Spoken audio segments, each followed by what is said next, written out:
প্রিয় দর্শক, আপনারা যেমন দেখতে পাচ্ছেন যে ওখানে চট্টগ্রামের ওখানে একটা বিশৃঙ্খল এবং অস্বস্তিকর পরিবেশ সৃষ্টি হয়েছে। এর কারণ হচ্ছে ওখানে ছাত্র লীগের সদস্যরা ছাত্র জনতা বৈষম্য বিরোধী আন্দোলন এক সমন্বয়কের উপরে তারা হামলা করছে।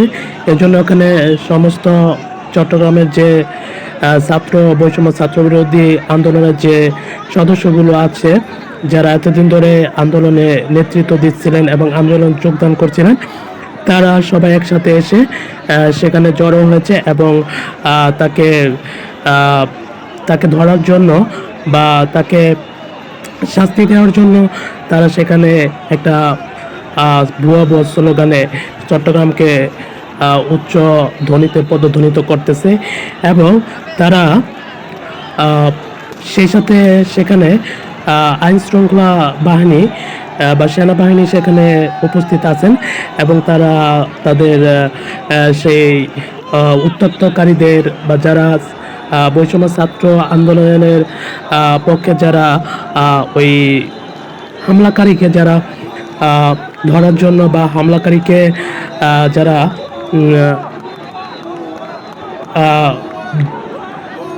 দূর করার জন্য বা ওখান থেকে তাকে বের করার জন্য তারা ভুয়া ভুয়া আন্দোলনে তারা উচ্চস্বরে ধ্বনি করতেছে এবং তারা সেখানে তাকে ধরে শাস্তি দেওয়ার জন্য তারা সবাই খুবই উত্তেজিত এবং খুবই যে উৎসাহিত এবং সেখানে আইন শৃঙ্খলা বাহিনী তারা বিষয়টা পরিস্থিতিটা তারা নিয়ন্ত্রণে নেওয়ার চেষ্টা করতেছেন এবং তাদেরকে তারা শান্ত করার চেষ্টা করতেছেন, কিন্তু ছাত্র জনতা বৈষম্য বিরোধী আন্দোলনের যারা অংশগ্রহণ করছেন তারা কিছুতেই শান্ত হচ্ছেন না। কারণ কেবলমাত্র দেশ থেকে ছাত্র লীগ এবং সাথে আওয়ামী লীগ তারা দেশ থেকে সবাই চলে গেছে বা তারা পালিয়েছে।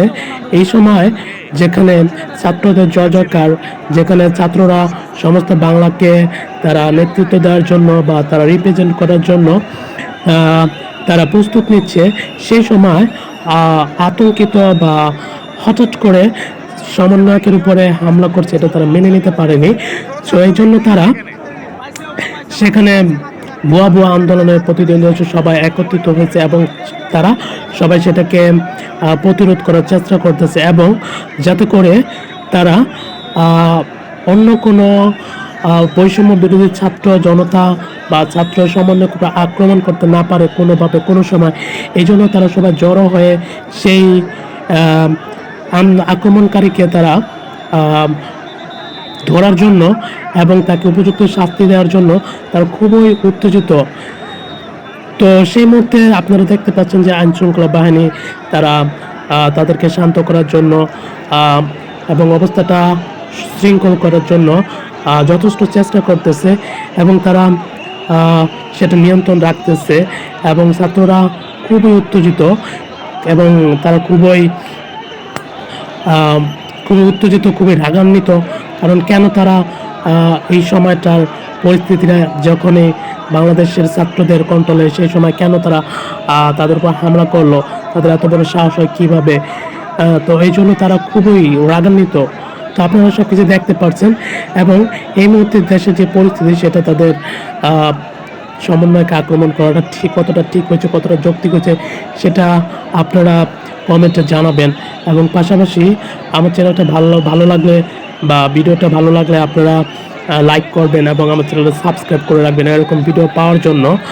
এবং যারা বৈষম্য বিরোধী ছাত্র আন্দোলনের সাথে যারা জড়িত আছেন তারা সবাই একটু সতর্ক থাকবেন। কারণ হচ্ছে যেহেতু আওয়ামী লীগ এখন তার নেতাকর্মীরা দেশ নেই, তারা মাঠের বাইরে আছে, তারা অন্যান্য বিভিন্ন ছাত্র লীগের বিভিন্ন সদস্য দিয়া বা অন্য কোনোভাবে তারা এরকম আরও অতর্কিত হামলা করতে পারে এবং তারা সুযোগটা নিতে পারে। এই জন্য যারা বৈষম্য বিরোধী ছাত্র জনতা আছেন তারা সতর্ক থাকবেন, এবং যখনই এরকম কোনো পরিস্থিতি দেখবেন আপনারা সেনাবাহিনী খবর দিবেন।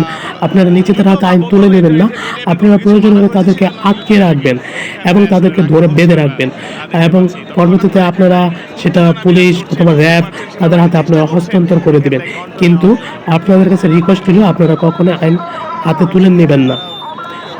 তো আপনারা দেখতে পাচ্ছেন যে ছাত্র জনতা কতটা উত্তেজিত, তারা মাইকিং করতেছে, সেই সাথে যারা সেনাবাহিনী আছে তারা এই পরিস্থিতিটা নিয়ন্ত্রণ করার চেষ্টা করতেছে।